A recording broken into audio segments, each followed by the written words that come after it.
Tu as peut-être déjà entendu parler des épis de fêtage, mais est-ce que tu sais ce que c'est? Ce sont des objets qu'on utilise depuis longtemps. Ils étaient placés sur l'une ou les deux extrémités d'une toiture pour éviter que la pluie ne rentre dans la maison. Avec le temps, leur utilisation va évoluer. Ils vont permettre de protéger les habitations du mauvais sort, de la foudre, et vont permettre aux plus riches de montrer leur métier et leur fortune.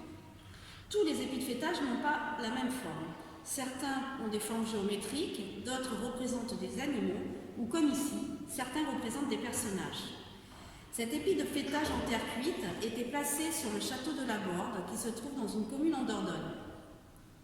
Tu as envie de fabriquer un épi de fêtage? Eh bien, suis-moi!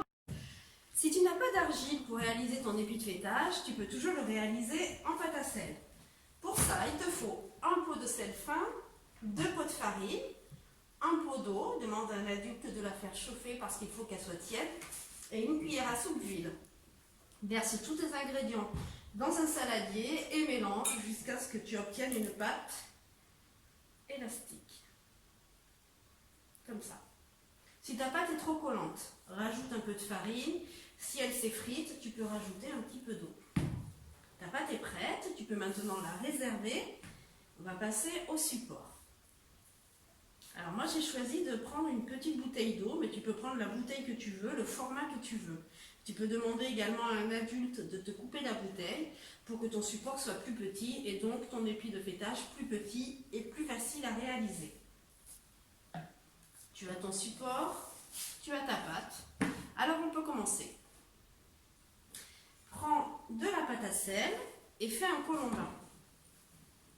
Un colombin, c'est un boudin. Il faut qu'il soit grand et épais. Dispose-le en cercle parce que tu vas y planter ta bouteille dessus. Comme ceci. Ça va te servir de support. C'est ce qui va permettre à ton épi de fêtage de tenir. Tu vas maintenant recouvrir l'ensemble de la bouteille, la partie transparente en fait, de ton épi de fêtage. Prends de la pâte à sel, aplatis-la légèrement entre tes doigts et pose-la sur la partie transparente. Voilà, en appuyant légèrement. Si tu vois que ça ne colle pas très bien, tu peux humidifier légèrement ta bouteille.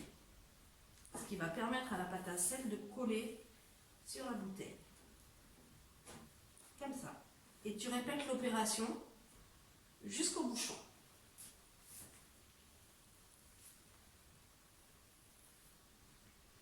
Une fois que c'est fait, on va recouvrir le bouchon. Pour ça, tu prends de la pâte à sel, un morceau assez gros. Voilà. Tu fais un colombin et tu enroules le colombin autour du bouchon.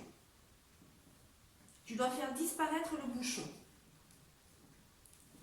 Si tu n'as pas assez de pâte à sel, tu peux rajouter de la matière, voilà, comme ça. Et bien coller les morceaux de pâte entre eux, en appuyant légèrement. Tu as maintenant fini de recouvrir l'ensemble de ta bouteille. Tu as la tête de ton animal et le corps de ton animal. Je vais t'expliquer maintenant comment décorer ton épi de fêtage. Alors moi j'ai décidé de faire un chat, mais tu peux faire l'épi de fêtage que tu veux. Un animal, un personnage, c'est toi qui décides. Mais pour faire un chat, tu prends donc de la pâte à sel. Je refais rapidement la tête. Voilà. Tu prends de la pâte à sel. Avec le bout de tes doigts, pour faire le museau, tu vas tirer légèrement la pâte à sel. Un tout petit peu. Comme ceci. Ça doit faire comme une pomme de terre, ovale. Prends de la pâte à sel pour faire les moustaches. Une boule que tu aplatis. Et une autre boule que tu aplatis aussi. Tu les fais se toucher un petit peu. Avec ton cure-dent, tu peux faire les trous, les moustaches. Et tu peux aussi dessiner, graver les moustaches. Alors soit tu dessines, soit tu insères des objets. Moi j'ai pris du fil de fer, tu peux prendre des brindilles ou d'autres objets, hein, ce que tu as envie. Donc là les moustaches sont faites. Tu peux faire les yeux. Soit tu prends le cure-dent et tu laisses l'empreinte de ton cure-dent où tu peux faire un trou. Pour les oreilles, selon l'animal que tu veux faire, tu as plusieurs possibilités. Soit tu pinces la pâte à sel et tu vas voir que tu vas avoir des oreilles arrondies. Si tu veux des oreilles pointues, tu pinces, mais tu repinces en mettant tes ongles de l'autre côté et tu repinces encore. Tu vois la différence entre les deux oreilles, une oreille plus pointue que l'autre. Voilà, tu as la tête de ton animal. Maintenant, pour faire les pattes.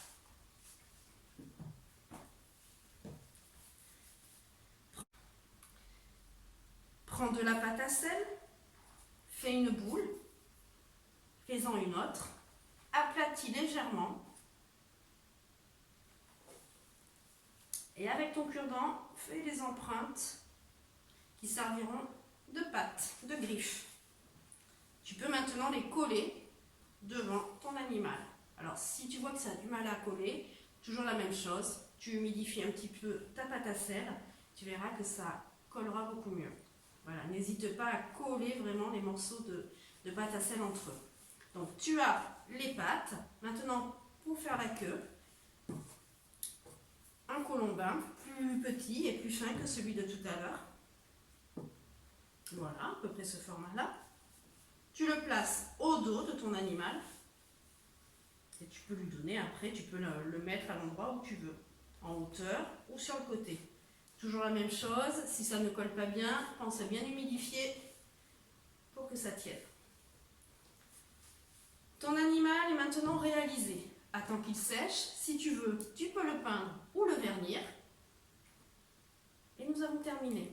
J'espère que cette vidéo vous a plu et que vous êtes bien amusés. À très bientôt!